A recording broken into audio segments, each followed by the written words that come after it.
ಸ್ನೇಹಿತರೆ, ಮೊನ್ನೆ Karnataka PDO exam ನಡೀತು. HK ವಿಭಾಗದ್ದು 97 ಪೋಸ್ಟ್ದು. ಅದರಲ್ಲಿ ಏನಪ್ಪಾ ಅಂತಂದ್ರೆ ಆ ಕ್ವಶನ್ ಪೇಪರ್ ಯಾವ ರೀತಿಯಾಗಿ ಬಂದಿತ್ತು ಅನ್ನೋದ್ರ ಬಗ್ಗೆ ನಾವು ಇವತ್ತು ಅನಾಲಿಸಿಸ್ ಮಾಡೋಣ. ಅದಕ್ಕೂ ಮೊದಲು ಕೆಲವೊಂದಿಷ್ಟು ಜನ ತುಂಬಾ ಗೊಂದಲದಲ್ಲಿದ್ದಾರೆ. ಏನಪ್ಪಾ ಅಂತಂದ್ರೆ KPSC ದವರು ಸ್ಕ್ಯಾಮ್ ಮಾಡಿದ್ದಾರೆ, ಮತ್ತೆ ಏನಪ್ಪಾ ಅಂತಂದ್ರೆ ಇವರು ಎಕ್ಸಾಮ್ ನ ಸರಿಯಾಗಿ ನಡೆಸ್ತಾ ಇಲ್ಲ ಅನ್ನೋದ್ರೊಂದಿಗೆ ಪ್ರತಿಭಟನೆ ಕೂಡ ಅವತ್ತು ತುಂಬಾ ಜನ ಮಾಡಿದ್ರು. ಬಟ್ ಅದನ್ನ ಸೈಡಿಗೆ ಇಡೋಣ. ಯಾಕಪ್ಪಾ ಅಂತಂದ್ರೆ ಅಲ್ಲಿ ಏನ್ ನಡೆದಿದೆ ಅನ್ನೋದು ಆಕ್ಚುಯಲ್ ಆಗಿ ಎಲ್ರಿಗೂ ಗೊತ್ತಿಲ್ಲ.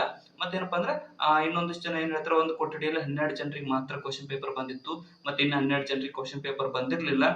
ಆಲ್ರೆಡಿ ನಾವು ಬುಕ್ಲೆಟ್ ಅನ್ನ ಓಪನ್ ಮಾಡಿ ಅವರು ಅಡ್ಡಾಡ್ತಾ ಇದ್ರು ಅನ್ನೋದು ಒಂದು ಬಂದಿತ್ತು. ಬಟ್ ನಾನ್ ಅಬ್ಸರ್ವ್ ಮಾಡಿದ್ರೆ ಏನಪ್ಪಾ ಅಂತಂದ್ರೆ KAS ಎಕ್ಸಾಮ್ ಬರೆಯೋದಕ್ಕೆ ನಾ ಬೆಳಗಾವದಲ್ಲಿ ಇರುವಾಗ ಕೂಡ ಇದೇ ರೀತಿಯಾಗಿ ನಮ್ಮ ಕಾಲೇಜ್ನಲ್ಲೇ ಕೂಡ ಆಗಿತ್ತು. ಏನಪ್ಪಾ ಅಂತಂದ್ರೆ ಅವರು ಎಲ್ಲಾ ಕ್ಲಾಸ್ಗೂ ಈ ಒಂದು ಬುಕ್ಲೆಟ್ ಹಂಚಿಕೆಯಲ್ಲಿ ತೊಂದರೆ ಮಾಡ್ಕೊಂಡು ಒಂದು ಅರ್ಧ ಗಂಟೆ ಲೇಟ್ ಮಾಡಿದ್ರು ಅವ್ರು ಕ್ವಶನ್ ಪೇಪರ್ ಕೊಡೋದಕ್ಕೆ.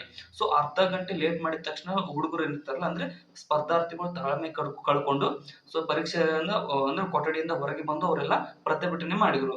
ಬಟ್ ಅದೇ ರೀತಿಯಾಗಿ ಇಲ್ಲಿ ಕೂಡ ಅದೇ ರೀತಿಯಾಗಿ ನಡೆದಿರ್ತಕ್ಕಂಥದ್ದು. ಏನಪ್ಪಾ ಅಂತಂದ್ರೆ ಒಂದು 15 ನಿಮಿಷ ಕ್ವಶನ್ ಪೇಪರ್ ಕೊಡೋದು ಲೇಟ್ ಆಗಿದೆ.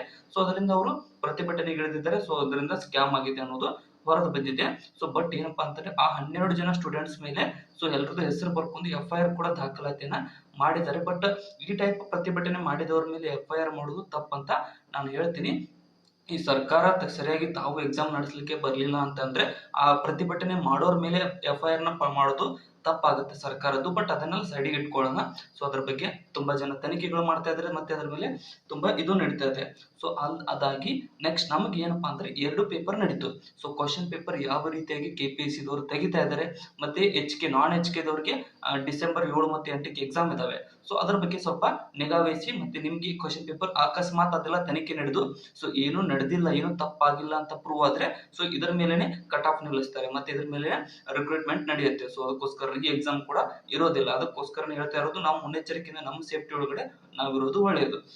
ನೋಡಿ, ಮೊನ್ನೆ ಎಕ್ಸಾಮ್ ಪೇಪರ್ ಒನ್ ಯಾವ ರೀತಿಯಾಗಿ ಕೇಳಿದ್ರಪ್ಪ ಅಂತ ಆಲ್ರೆಡಿ ಹೇಳ್ತೇನೆ. ಪೇಪರ್ 1 ಮಾಡರೇಟ್ ಆಗಿತ್ತು, ಅಂತ ಏನು ಟಫ್ ಆಗಿರ್ಲಿಲ್ಲ.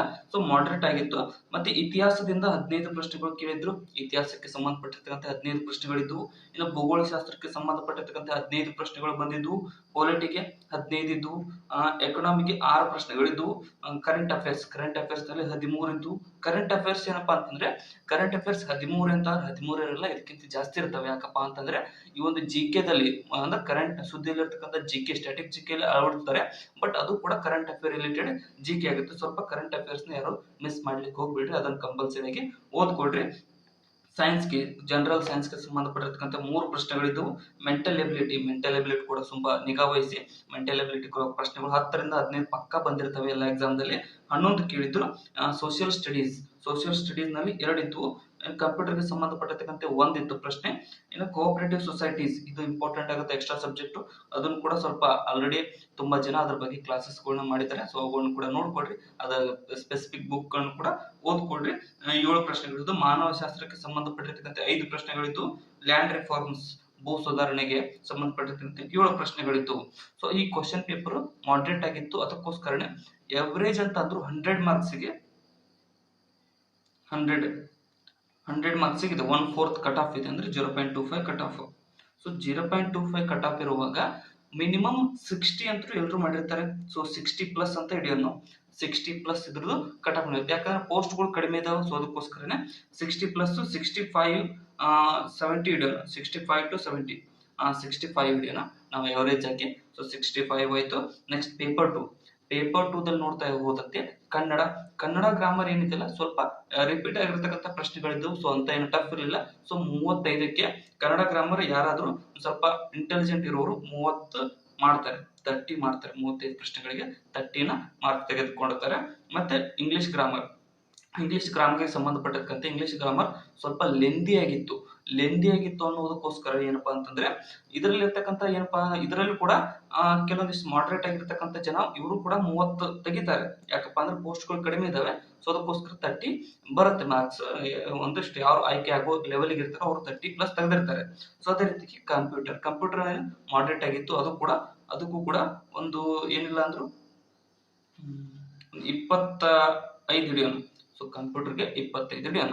ಅದೇ ರೀತಿಯಾಗಿ ಎಷ್ಟಾಯ್ತು, 60 85 ಆಯ್ತು. 85 ಇಷ್ಟು ಯಾರು ತೆಗಿಯಲ್ಲ, ಬಟ್ ಇದಕ್ಕಿಂತ ಸ್ವಲ್ಪ ಕಡಿಮೆ ಹಿಡಿಯೋಣ. ಯಾಕಪ್ಪ ಅಂತಂದ್ರೆ 80 ಹಿಡಿಯೋಣ. ಇಲ್ಲಿ ಪೇಪರ್ 2 ದಲ್ಲಿ 80 ಸ್ಕೋರ್ ಇದೆಯಲ್ಲ, ಸೊ ಇದು ಮಾಡ್ತಕ್ಕಂಥ ಸ್ಕೋರ್ ಆಗಿದೆ.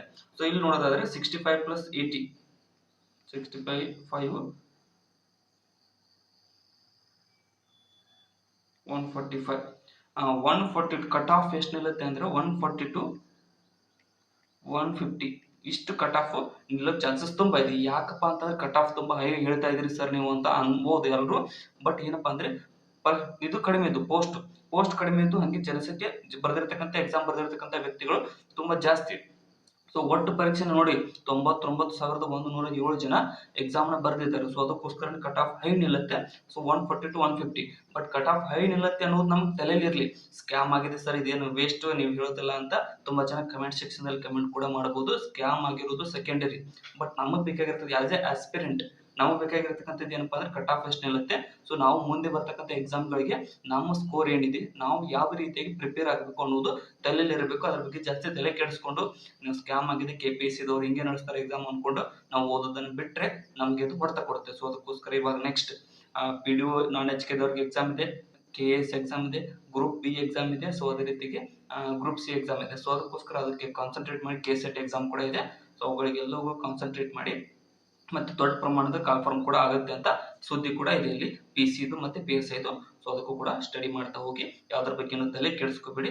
ಕಟ್ ಆಫ್ ಅಂತೂ ಇಷ್ಟು ನಿಲ್ಬಹುದು ಅಂತ ಹೇಳ್ತೀನಿ. ಸೊ ಇದ್ರ ಮೇಲೆ ಏನಾದ್ರು ಸ್ಕ್ಯಾಮ್ ಅಂತ ಪ್ರೂವ್ ಆಗಿ ಎಕ್ಸಾಮ್ ಇಟ್ರೆ ಇದು ಹೋಗುತ್ತೆ. ಬಟ್ ಏನಪ್ಪಾ ಅಂದ್ರೆ ಅನಾಲಿಸಿಸ್ ಅನ್ನ ತಲೆಯಲ್ಲಿ ಇಟ್ಕೊಳ್ರಿ. ಈ ರೀತಿಯ ಕ್ವಶನ್ಗಳು ಬರ್ತವೆ, ಮತ್ತೆ ಇದೇ ಪ್ಯಾಟರ್ನ್ ನಲ್ಲಿ ಅವ್ರು ಕೇಳ್ಬೇಕಂತ ಏನಿಲ್ಲ, ರೂಲ್ಸ್ ಇಲ್ಲ ಅವ್ರಿಗೆ. ಸೊ ಬಟ್ ಎಲ್ಲಾ ಸಬ್ಜೆಕ್ಟ್ ಇಂದ ಪ್ರಶ್ನೆಗಳು ಬಂದಿರ್ತವೆ. ಸೊ ಅದು ಮಾತ್ರ NCERT, main NCERT 6 to 10th ಇದೆಯಲ್ಲ, 6 to 10th ಈ NCERT ಇಂದಾನೆ ಕ್ವಶನ್ಗಳು ಬಂದಿದ್ದಾವೆ. ಸೊ ಟೆಕ್ಸ್ಟ್ ಬುಕ್ ಇಂದಾನೆ ಬಂದಿದ್ರೆ ಬಹಳಷ್ಟು ವಾಸ್ಟ್ ಓದೋದು ವೇಸ್ಟ್ ಅನ್ಸುತ್ತೆ. ಸೊ ಯಾಕಪ್ಪ ಅಂದ್ರೆ ಆ NCERT ಒಂದೊಂದು ಇಂಚು ನೀವು ನೆನ್ಪಿಟ್ಕೊಂಡು ಓದ್ಕೊಳ್ಳೋದು ತುಂಬಾ ಇಂಪಾರ್ಟೆಂಟ್. ಸಿಲೆಬಸ್ ಬಿಟ್ಟು ಅವ್ರ ಹೊರಗಡೆ ಪ್ರಶ್ನೆಗಳನ್ನ ಕೇಳ್ತಾ ಇಲ್ಲ. ಸೊ ಅದಕ್ಕೋಸ್ಕರ ಚೆನ್ನಾಗಿ ಪ್ರಿಪರೇಷನ್ ನಡೆಸಿ ನೆಕ್ಸ್ಟ್ ಎಕ್ಸಾಮ್ಗಳಿಗೂ ಚೆನ್ನಾಗಿ ಓದ್ಕೊಡ್ರಿ ಅಂತ ಹೇಳ್ತಾ ಇಲ್ಲಿಗೆ ಈ ವಿಡಿಯೋನ ಕಂಪ್ಲೀಟ್ ಮಾಡ್ತಾ ಇದ್ದೀನಿ. ಮತ್ತೆ ಹೊಸದಾಗಿ ಸಬ್ಸ್ಕ್ರೈಬ್ ಮಾಡ್ಕೊಡ್ರಿ, ವಿಡಿಯೋನ ಶೇರ್ ಮಾಡಿ ನಿಮ್ಮ ಫ್ರೆಂಡ್ಸ್ಗೆ, ಮತ್ತೆ ಡಿಸ್ಕ್ರಿಪ್ಷನ್ ಇರ್ತಕ್ಕಂಥ ನಮ್ಮ ಚಾನಲ್ ಲಿಂಕ್ ಕೂಡ ಫಾಲೋ ಮಾಡ್ಕೊಡ್ರಿ. ಯಾಕಂತಂದ್ರೆ ನಾನು ಡೈಲಿ ಕರೆಂಟ್ ಅಫೇರ್ಸ್ ವಿಡಿಯೋನ ಕೂಡ ಮಾಡ್ತಾ ಇದ್ದೀನಿ, ಮತ್ತೆ ಅದಕ್ಕೆ ಸಂಬಂಧಪಟ್ಟಿರ್ತಕ್ಕಂಥ ನೋಟ್ಸ್ ಕೂಡ ನಮ್ಮ ಗ್ರೂಪ್ ನಲ್ಲಿ ಕೂಡ ಹಾಕಿರ್ತೀನಿ. Thank you so much.